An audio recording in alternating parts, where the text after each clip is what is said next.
It's amazing all the headlines that you have seen regarding Airbnb and short-term rentals in the sharing economy. And now I bet you are wondering, how on earth can you start an Airbnb business? Well, in this video, we're going to answer that question and more right now.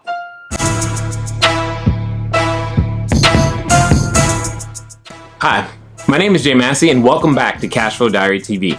I've had the privilege of welcoming more than 3,000 guests through 1,000 reservations using platforms that you may be familiar with like HomeAway, VRBO, Airbnb, as well as others. If you have the desire to build your own business and want to learn the latest tips, tactics, tools, and techniques that you can use to become a bigger, better, badder business owner, then please consider subscribing.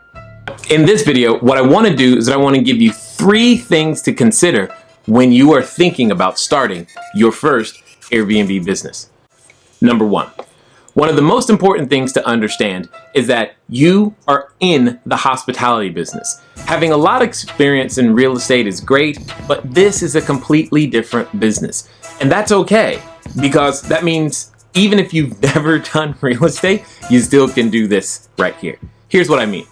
When someone comes to one of your locations, what they are thinking about is the experience, and what you need to be thinking about is the experience that they're going to have once they walk through the door. Now, obviously, depending on where you live, part of their experience is what's outside the door as well. That's great. That might have attracted them to the area, but what you want to know is what's going to attract them to your location. Therefore, you need to be thinking about the experience. For example, the first question that you need to ask yourself is, whom do you wish to serve?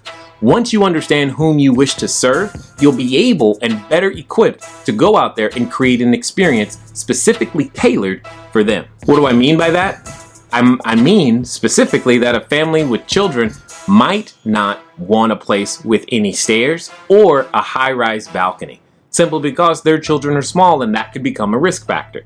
Things like that can have a significant impact on who chooses to stay at your location. The other side of that equation is maybe you don't wish to serve any families with any kids whatsoever. In that case, you probably don't mind picking places with stairs or using a high-rise piece of real estate that has a balcony, because that can become an attractor for that particular type of couple or individual who's traveling. Number 2, how much time do you actually have to commit to serving individuals?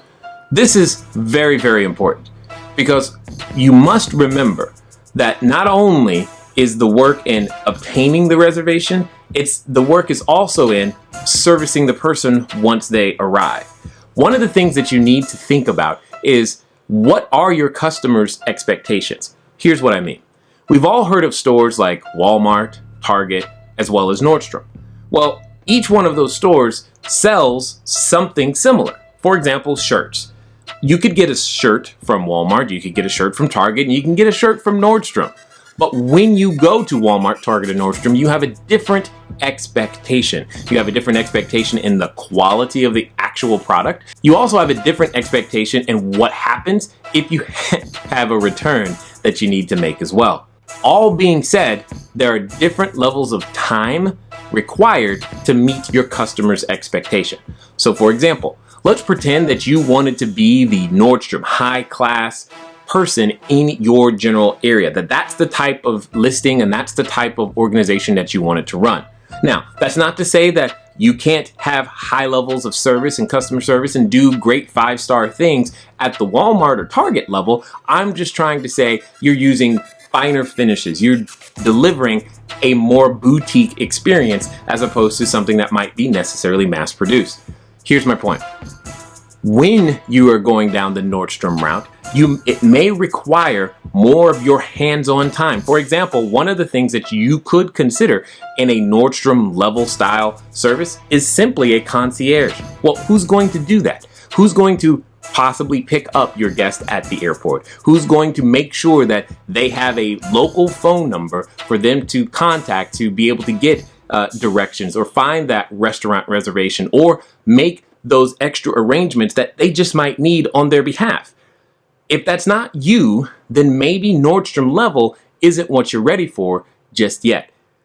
All I'm trying to say is think about what your customer is expecting, because delivering on your customer's expectations is the #1 way to protect your 5-star rating and making sure that you get future business again from the same person.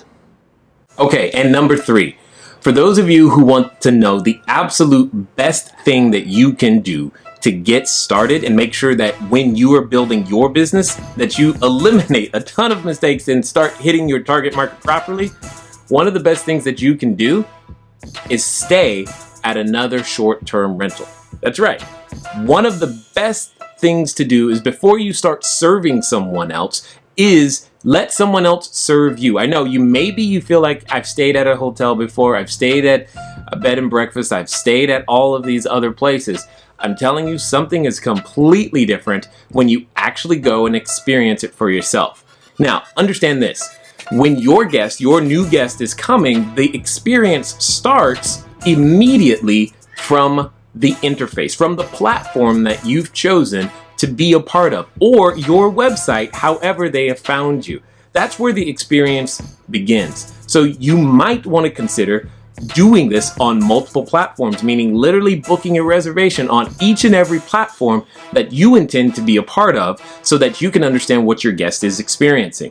This will give you a leg up over those that are also on that same platform. Now, for some of you, maybe you've never done this before and you're just looking at it as a business like me, because that was the first thought. When this came into my life, what I was looking at was like, hey, this seems to be a neat way to use real estate and gives me an opportunity to possibly build something that, well, my kids can participate in, something that would be closer to home, something that seemed to be more tangible, easier to execute, and just probably more fun.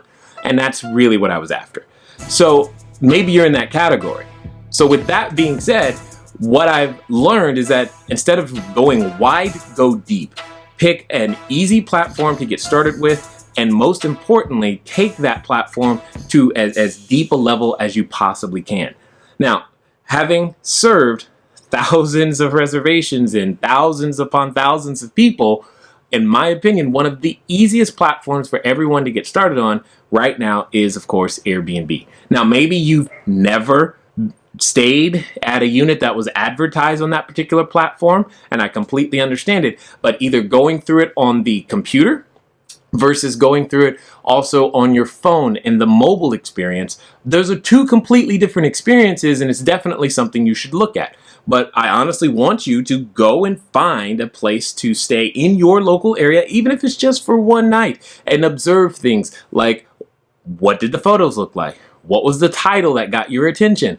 What were the words or photos in the description that actually mattered to you? And most importantly, what was that reservation experience like? How did the directions get to you? How did you pick up the keys?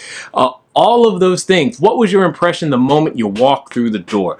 All of those things are things that you want to detail and that you definitely want to make sure that you know.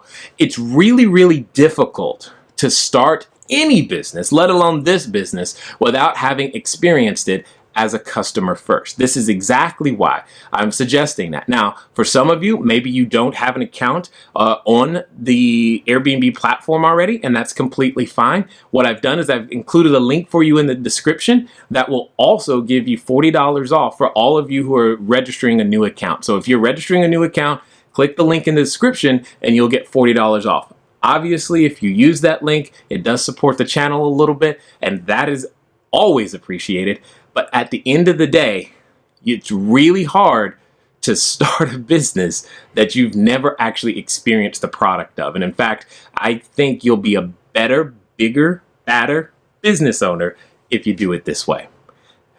Now that you've heard from me, I'm eager to hear from you. So all of you out there with inquiring minds, do me a favor. Put your questions in the comments section below so that I can read them, I can respond to them, and also understand what other questions that you might have when it comes to getting your business off the ground. Also, if you're looking for more information like this, just click right here for another video.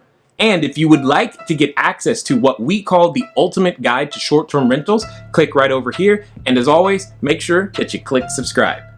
Until next time.